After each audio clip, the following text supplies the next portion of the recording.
100 дамнсан хайр 5 дугаар бүлгийн 3 дугаар хэсэг. Шөнө дунд хүртэл бие биендээ уусан цэнгсэн хосууд тас тэврэлдэн нам унтжээ. Эхлээд хулан сэрэв. Хаана байгаагаа сая санан жаргалтай мишээснээ дөл рүү харвал их л таатаа унтаж харагдана. Номорсон хөмсөг, цэвэрхэн царай, ирэмгий төрх. Хулан хүнчлөө сэм хуулан хайртайгаа доошлуулан харлаа. Ханхар өргөн цээж овоож тавиалсан булчин улдаан унсан эр хүний бахархал. Жирмийсэн мэдрэмж төрж сэрлэн хөдөлсөн ч амгалан нойрсох хайртайгаа сэрээж төвдсөнгүй. Тэрээр аяархан үндийн босож цамцаа нөмрөөд угаалгын өрөө рүү зүглөв. Өргөгч уудлан тогоо шоног тажигнуулан эгээл гэрийн эцэгтэй аядай цаачаанаж эхлэв. Мах байсангүй тул борцтой шүл хийхээр бэлдэн нүдэж нунтаглаад усан дэвтээ зогсдол араас нь бүлээн амьсгал төөнөн суган дагуур нь гар ороод ирлээ. Чи минь ямар сайхан юм бэ? Чигний омруу гжигдэг мэт шивнэх энэ үгс хулангийн бүх шар усыг босгочихгүй гэлтэй өөрийн ирэхгүй дуу алдаад биес боллон зөнд нь хаячихав. Дөлийн хөвчөрч хадуурсан эрэхтэн хонго үгзгийг нь чүргэлэн нухах агаад тэр бүрээд хэмээн ирэхгүй шивнэж байлаа. Улан ангаахын чиглэлээр сурдаг. Иремийн харилцааны онолыг өөрийнхөө хэмжээнд мэднэ. Тэр бүхэл Селингийн үзүүлсэн Камасутра номны талаар нууц цэнгэлийн байрлалын тухайч харж байсан. Дөл янаглал үнсэлтэй огтхонч сааруулсангүй. Тэсгэл алдаж эхэлсэн хулан хар зөнгөөрөө тонгоох үед дөлийн хоёр гар хөхнөөс нь базлан товчийг нь зөөлөн имэрч байснаа өнөөхөл гайхалтай хатуу эрэхтнэрээ үрэн нудчиж эхлэв. Борхон. Дөлж ялгаагүй дур хүсэлтэд бүрэн автчихсан. Ойр ойрхон амьсгаадаг хагаад хулангийн цамцыг тайлж орхиод нуруу таашааг нь элбэн бадлаж араас нь улам шахлаа. Улам тонтойсоор ширээний тавцанд налах үед таашаанаас нь атгалсан дөл эхлэв. Гайхалтай мэдрэмж. Үлээлгэн эцэнгүүр засан хулангийн бүх хүлээс тавигдан тантгар сайхан өгзгөө улам моцоолгохгүйд сарнай дотор нь өвдөлт бас таашаал зэрэгцэн хэмээн өөрийн ирэхгүй дуу алдан гиншсээрл. Хулангийнхаа араас нүдэ огтхонч анивчихгүйгээр гоо сайхан биеийг нь бишрэн ширтэж альман өгзгөн чичирхийлэх бүрээд багтан харсаар хурдаа улам нэмэн байлаа. Ас гарчээ. Шүршүрт орж хэсэг зугаатсан хосуу чирээний ард суун цайлах зур өнгөрч одсон дурсамжаа сэргэн санаж хантал ярилцсан тунжиг баяр хөөртэй агшнуудыг үзсээрл. Духныхоо хөлсийг арчин борцтой шүл оожлох тул хоолны амтыг хэдэнтэй магтан гайхширч сууснаа. Чи вагонд цугэрсэн өндөр хүнийг танив уу гэхэд хулан тармалзан үгүй таньдаг хүн юм уу? Зангийн аж ахуйд юу болсон бэлээ дээ? Хулан гинэтхэн уулгалан дөл рүү зүтгэн тэврүүлээд яана тэр хүн байна шүү дээ. Гэхдээ царай нь дөл ахаад л инээд алдаад бэж гэсэн 2-3 янзаар хувирч чаддаг болсон. Гээд өөрийнхөө тухай нэг дэггүй яриад дараа нь сангийн аж ахуйд болсон явдлыг цөмийг нь хэлж орхив. Нулимс ойрхон хулан мэлмрүүлэн чи минь намайг хамгаалж байсан байна. Гэтэл би юу ч анзаараагүй. Үнэхээр тэнийх юм аа. Дөл нулимсыг нь арчин гаргадаад би нуугдаад байсан болохоор чи минь яаж анзаарах вэ? Батнэм аюултай хүн. Та хэд хэсэгтээ хөдөө яв. Аав ээж оюугч бас явуулна. Удлаа гэхэд сарын дараа асуудал шийдэгдчихнэ. Тэгээд хоёулаа хормой хийж сайхан амьдрнаа гэлээ. Ханхар сайхан хайртынхаа эмзэг хардсан тайтгарч зоримог төрхөнд уужирсан хулан доглон нулимстай нүдээр толгой дохин инэв хийлжээ. Батнымын тусгай жочдын дунд санчир байгааг харсан далгар нуугдаж амжаад санд мэндгүйсээр Батнымын өрөөнд ороод дарга миний би нэг л базаахгүй. Халтар даргаас айц зодсондоо сонирн болчихлоо. Өнөөдөр ажлаас чөлөөлж өгөөч гэж гуйлаа. Батнымын царай хувран харцанд нь хүйтэн туяа гялалзан юм хэлэх гэтэл уулаа амж өрсөн. Тэм бол охин дээр очтоо. Монголын талаар эсэн бусын юм шалгаагаад байх юм. Би ямар мэдэх биш. Чи хэсэг садаар улж орхи гэхэд аргагүйдсэн Батнам толгойд өгчээ. Өргөцсөн туцхай зочид эхэл бэргсэн янзтай дуугарч цөхөг агаад хооллож бас хідэн хундаг татсны дараа сая биеийн тавигдав бололтой дуушуу орж эхлэв. Гаднаас гойж гойцсон охид орж ирэн зочдын дэргэд суугаад үйлчилж ихсэн тэднийг бүрчих зоригжуулах болов. Эр хүн гэдэг чинь уудаг улаан хоолой, унждаг улаан хоолойноос л болж алддаг гэдэг ёстой л үнэн үг ажээ. Цаг нь болов гэж бодсон улаамч Батнам хоёр бие биерүүгээ сэм тохилцоод эрхэм ноёд ая тухтай амарцгаан үз. Энд биднээс өөр хинч байхгүй гэж ирээд л санаа зорилгоо цохолзуулан зөндөө удаан ярьлаа.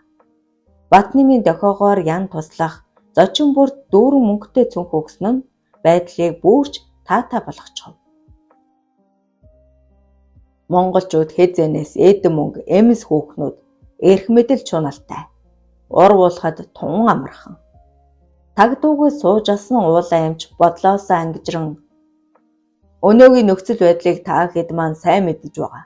Дэлгүүрийн лангуу хоосорсон хүнсний гол бараанууд хаартанд орсон. Хэн төрүүлж хөдөлсөн нь л хожино.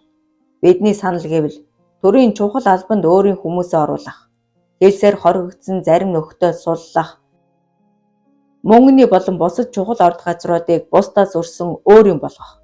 Тэгчлэн арааны шүүс асгарч шунал хөдөлгөм сайхан зүйлийн талаар ярьж дуусаад эцэст нь хундаг өргөн амжилт төсөв. Зочид улам согтон мансуурч дэрэгдээ үйлчлэх охидыг илж таалан өгзөх өхнөөс нь атгалаж эхэллээ. Хүсэл тачаал нь хөдлөвч өнөөхөл өндийж өгөхгүй зовоох тул Батнам ихэд бачимдаж сув. Уулаамчлуу царайчлан хэдэнтэй нүдэрмээд тулсыг олсонгүй. Муу нохой эзэн шиг аашлаад гэж хорсон бодовч өнөөдрийг тун чухал өдөр гэдгийг санан бие барьцуулаа. Тэгснээ дахин хундаг өргөөд та бүхэн бидэнд нэг л итгэж өгөхгүй ах шиг. Үүнийг нотлно. Юу гэхээр тунгуудахгүй Бээжиндх элчин сайдын яамны хамгаалтын ажилтан санчрыг бүх хотын консулоор хорих газрын орлогч дарга хорлоог хуулийн яамд газрын даргаар томилно. Мөн хүчтэй. Дээр нь Ахмад Амраа таныг цагдаагийн ерөнхий газарт геологч гиндэн таныг уулуурхай яамд томоохон сандал суулгана. Та бүхэн дор бүрнээ хичээж адил хүсэлтэй хүмүүсийг өөрсдөө нэгтгэх хэрэгтэй. Гэхдээ тунсаа шалгах ёстой шүү гэж итгэлтэй нарахгүй хэллээ. Батнамыг сайшаан дохиж суух уулаа туслах жанлуу ирэмхэд цаатах нь гарч одсноо удалгүй орж ирээд зочдод шүдэнцний хайрцагны дайтай нэг ширхэг суулалт өглөө. Энэ бол зөвхөн эхлэл. Өөр хэн нэгэн уртхаас өмнө бид амжих ёстой. Тэднээс бид юугаараа дутах юм? Гэсээр оройн зог өндөрлөж ухаан алдтлаа баярлсан зочид огтой тэрсээр тус тусынхаа өрөө рүү яарчээ. Уулаамж их л сайхан ааштай инээмсэглэн яг л ийм эрс шийдэмгий арга залтай байх аваас бид хүссэндээ хүрнэ. Бид хоёр шиг хаан ихтэй хэдэн хурган дарга цуглуулчаад яг ингээд ярьж суугаа цөөнгүй хүн байгааг чи мэднэ. Хоёулаа өрснөө. Гэхдээ эднүүс дэндүү жижигхэн жараахан нар бай. Өшөө том тул авраг загас гоогдох хэрэгтэй гэд халааснасаа бяцхан үрэл гарган Батнамд өгчхөөд гарч одов. Үрэлний үйлчилгээнд орхноо автсан Батнам хөөрхий болрыг хумхан тэврээд ховцыг нь урж тастан зүдэглээ. Нүд нь улаанаараа эргэлдэн шанааныхан судсан гүрийх хөгшингэрээс үгтэл айсан болрыг чарлах үед долгор ороод ирэв. Ийм жоохон амьтны харсаар байж яаж бузуурлуулах вэ? Төл минь чамд гарсан алдаагаа ингэжл цайруулъя гэж гуниглан бодсоор ховцаа тайлан охины урдуур зүтгэлэн орлоо. Ахыгаа гинэтхэн ороод ирсэнд хамгийн ихээр баярлсан хүн бол оюу. Тэр бүхэл улантай хамт байсанд бүр ихээр баярлжээ. Аав ээж нь хаа нэг энэ оюу явж ахыхаа эмэгтэй хувилбар болох анцтай. Гих бүрээд гаднаа бухимдсан дүрсгэвч дотроо хөөрөн догтолдог. Ахыхаа хэн гэдгийг тэр мэднэ. Тэм учраас л ирчүүдийн элдв шалдаг зан өдөж хоргоож дээрлэх дарамтлах аяа шиг тэссээр л ирсэн. Ах ирсэн. Миний ах мундаг. Ингэж бодох зураа хос хоёрыг тухтай хоног хэмээн өрөөндөө өргөн ор засаж зогсдол аав нь ч мэдсэн аятай. Эд үлээ. Хаашаа руугаа явъя да. Гэхэд хичнээн их баярлсан гэж санана. Оюу өглөө сэртэл аав налга. Хонь олноо гэд хар үрээр л явчихлаа. Мөнгө төгрөг муутай яаж ч олох юм бол гэх ээж нь цай чанан суухаж. Аа минь олоод ирэх бах уу? Ийм бодох оюу хашаа цэвэрлэн юмхам ахвалж зогсдол гаднаас оюу хизээ ирэв гараад ирээ уулзъя. Согоо минь хашаа даваад очин шүү гэх өнөөхөл танил хонлоонууд сонсдов. Ах хурдан ирээсэ айд зүгтэн арга авийг нь олж ирсэн оюу энэ удаа айсангүй. Ашгүй аав нь хонь авч ирэн гаргаж дорхноо янзлан хорхох ихээр бэлдэж эхэллээ. Хавиорын хэрэгт дурласан хөгшчүүл цугларч эхлэх үед Сарнай миний охин усанд яваа удахгүй ах нь ирнэ гэж шавдуулав. Будаг дэндүү хол гоочлох өдөж хоргоохсод энийг л хүлээж байгаа. Ганын цаг руу хальтхан хяламхийн үндийтэл гадаа машин дуурах шиг болж магнайн тэнийж хөөрсөн оюу дэгдэн гүйсээр хаалга онгойлголоо. Дул холон хоёр хүмүүстэй мэдлэн энэ тэрүүгээр юмхам сонирхоод мөд сулрах янзгүй. Оюу миний охин ус дууслаа гэх ээжийнхэн дуугаар дүүгээ анзаарсанд бол хурдан алхаж ирээд миний дуусанд явах нь ямар том болов гэсээр шууд л ингэртэй наан тэвэрлээ. Оюу золтоол мэлмрүүлчихсэнгүй.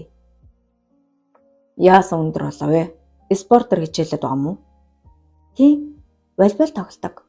Оо мундаг. За ах нь машинаар ус дөхүүлээ. Чи ээжэд тусал. Дөл гайхан зог тусснаа. За хоёулаа яв. Гэсээр тэрэг түрэн алхлаа. Яг ингээсээ хэмээн хүсэж байсан оюугийн царай гэрэлтэн ахтайгаа яриа дэлгэн гудмаар уруудан бараг л хөл дээрээ дэвхцэн алдаж байлаа. Эвээ миний дүү. Мундаг ухаантай шүү. Бодог хол юм аа. Чи яаж энэ хол? Хол нь яах вэ? Юу? Яасан гэж? Дөл гадарлаж эхлэх бололтой дахин шалгаасангүй. Нээрэл худаг хол юмсан ч. Ангар гонгор ярьсаар өнгө муутай дэлгүүрийн дэрэгдэх худаг дойртвол дэлгүүр шигээ өнгө муутай бөөн залуус угтав. Оо хаа. Оюу ирчихэж. Тийм байна. Бас нэг залуу дагуулчихжээ гэх ирээд цэргүй үг сонсогдох үед тэсвэр алдсан оюу миний ах ирсэн хэмээн гэнэтхэн чанга орилчхав. Дөл бүгдийг ойлгочихлоо. Чиний ах юм уу? Амраг юм уу? Хэнд бадтай юм бэ? Энэ бидний дош. Орон сууцанд ороод оодорчихжээ. Өөрөвдөө долон юмардаггүй байсан байх шүү. Гэж шаагилдах арваад согтууг харсан оюу сүрдэн аха хурдан явъя хэмээн шивнэлээ. Дөл шиг хүн яг ийм үед зүгтэн гэж үү?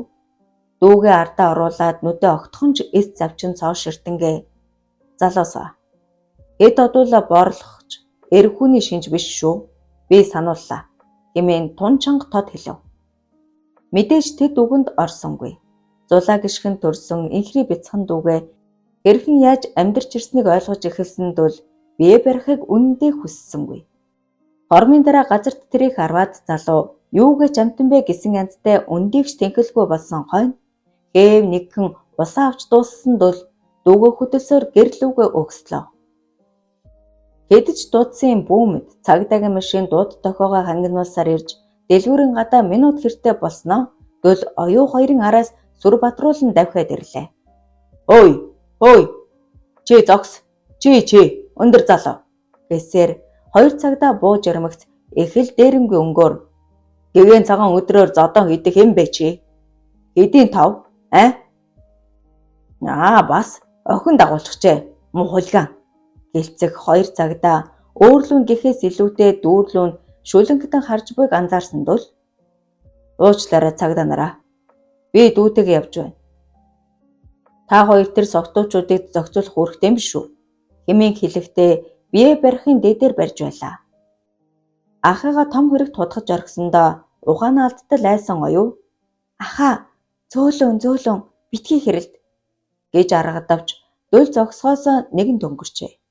Өнөөх согтуучууд бахан хансан янзтай гар хөлөө барилан дөгхөх. 2 цагта боройхоогоо далайх шиг л болсон санагдана. Уулга халдах олны нүдэн дээр жавти хүртэн хөсөр унсан хоёрын дэргэд утсан дөл тэмдгээ үзүүлээд шудраг ажил. Би эргэж ирнэ шүү гэчгээд оюун хөтлөн усаа түрсээр өгсөжээ. 3 дугаар хэсэг төгсөв. Зохиолч Эстинун 100 дамнсан хайр 5 дугаар бүлгийн 4 дугаар хэсэг. Чи хулан хамгаалж чадах уу? Хэмээн цоо ширтэх дөл хялам хийснэ. Хувцас соль гэснийг долгор байнга санаж явсан билээ. Хувцас соль гэдэг нь чухам ямар утгатай ч мэднэ. Тэр хулан хамгаалсан. Гэтэл авиадалхан болор гэх охиныг араатны дэргэд орхиж зүрхэлсэнгүй. Чалах сэргээх жимэндээ мансуурж орхисон Батнам "Чи биш ээ, холд" гэсэн авч долгор хувцаа тайчин өмнөр нь орохдоо болрыг яв хэмээн дохиж амжив. Батнам өөрийгөө хянах чадвараа нэгэн талдсан болохоор турхан биетэй долгорыг сарвайтал тэрсээр орон дээр даран унаад аимшигтай өвдөлт мэдрүүлнэ. Дөл минь, чиний өмнө ингэж л нүглээ цайруулъя. Одоо би өргөө болсон.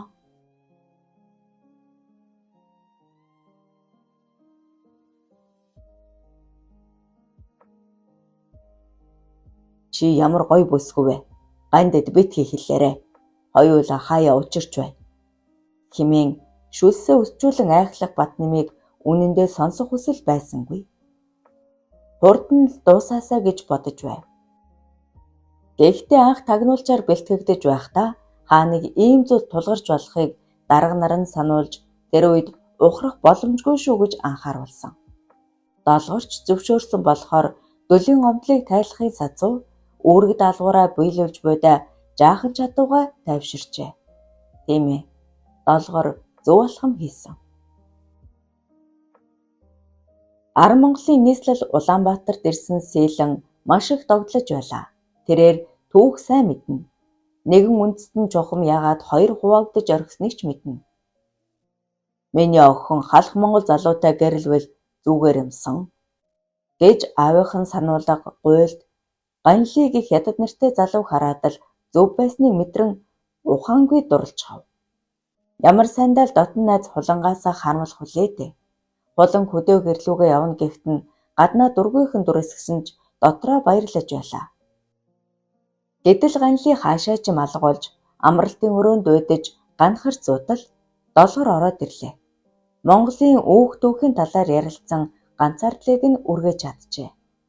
Эртний нийслэл хар хорин утыг үзэх юмсан. Ганлитай хамт явъя гэвэл яадаг юм болоо.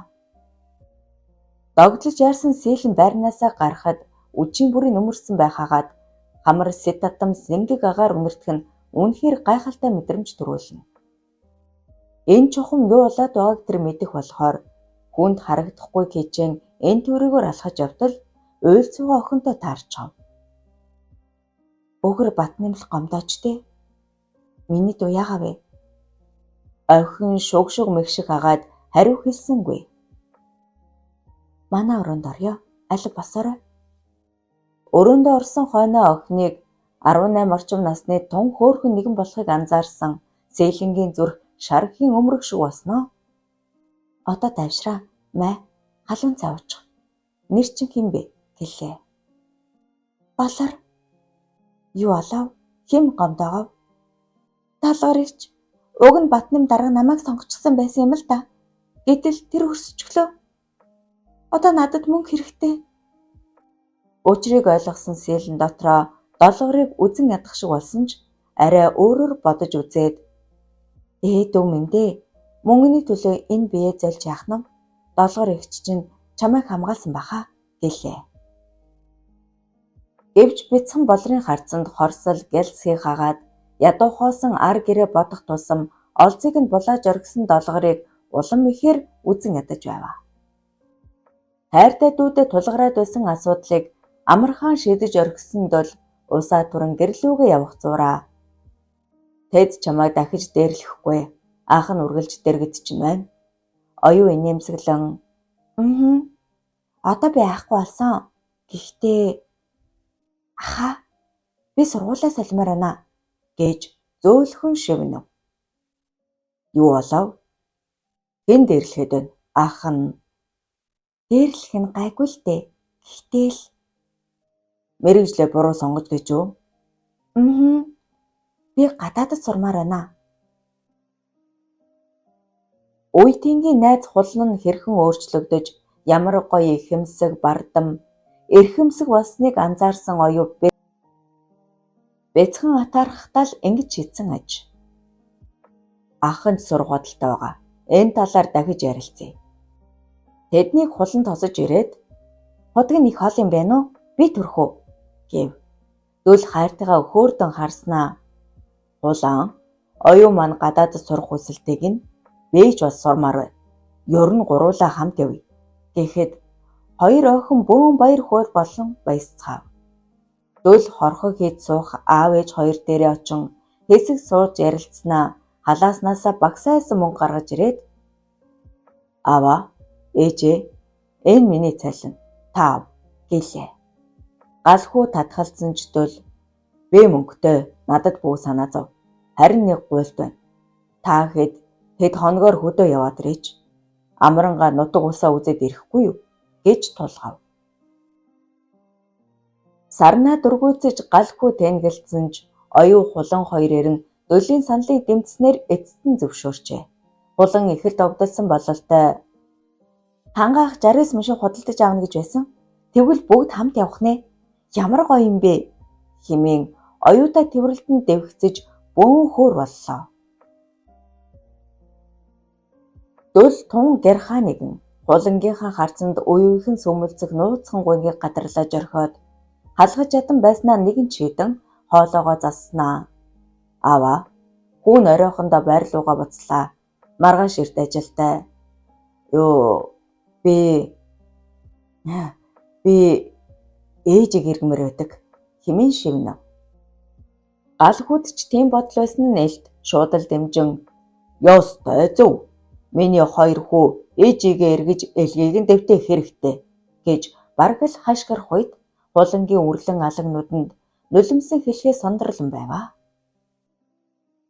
Төр солигдож хуучин нэгэн үгүй болох үед Монгол орон яг л элгээрээ хэвтэх мэт хормхон зуур ядуурл гуйлагчлалт автчихав. Том том үйлдвэрүүд үүдээ барьж хэдэн мянган хүмүүс ажилгүй болсноор аргирээ тижээх хүндхэн асуудалтай нүүр тулгарчээ. Бяцхан болрынх бол тэдний нэг юм. Аав нь архинд орж ээж нь өөмөрж гансарсан хүн болж гурван дүүтэйгээ өлмөн зэлмэн амьдарч эхэлсэн болорт бие үнэлэхээс өөр сонголт үлдсэнгүй. Гудамд гаравч архаг эгч нарт адлуулж хөөгдөнө. Хааны хэн цөөн мөнгөөр хэд гурван хүний хуйлт тачааллыг хангаж аваад эцэст нь Батнэмийн хүмүүстэй таарчээ. Тэс өөр орчин, тэс өөр ертөнц. Гудамжинд царай алдаж зогсохоос ингээд явах нь үнэхээр азийн од шүүрсэн том боломж байлаа. Тэднийг бөөнд нь усанд оруулж үс гэцгийг нь янзлан нүүрэнд нь он гисэг төрхөв. Хизээж өмсөж үзээгүй гой даашин сүртэл өгөөд "Та нар бол зүгээр л гудамны яанхнууд. Гэхдээ энд өөр хууль үйлчлэнэ. Хэн бусдад таалагдаж хэн илүү байж чадсан нь ихийг хүрт болно" гэжээ. Болроос бусд нь хөх өгзөг сайтай бас янаглах эрдэм туршлагатай. "Голох тухай дээ" гэх айдас байнга л дагна. Тэдний нүүр амийг нь будах долгор гэх эгч яг болор шиг гойлог нарийнхан туран хаям. Болорт бусдаас арай л илүү хандаад байх шиг. Гэтэл дарга нь бололтой чанга дуутай өндөр гоох гэрээр орж ирэн баахан хашигжиж байснаа болрыг сонгочихов. Энэ бол тэнгэрийн ундаг атгахтай адил том боломж.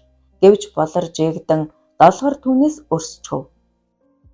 "Өмхий гिचээ" гэж дотроо хараасаар асгартал уйлд суухдаа сэлэнтэй таарчээ. Эдлэж хэрэглэж буйн өмссөн зүүсэн нь цаанаа л өөр. Болор харах нь бүхэл зүудлэж үгүй тансаг эд хэрэглэл. Цай ун хууч хөрс суусан сэлэн гэнэтхэн болроо чи миний хурид болох уу? Их чин чам туслая. Ганлыг ирэхээр танаад очие гэхэн тэрэ. Өөрийн ирэхгүй урилуулж орхисон болор өмөлцөн толгой дохиод сэлэнж угсгийн тэрчээ. 4-р хэсэг төгсөв.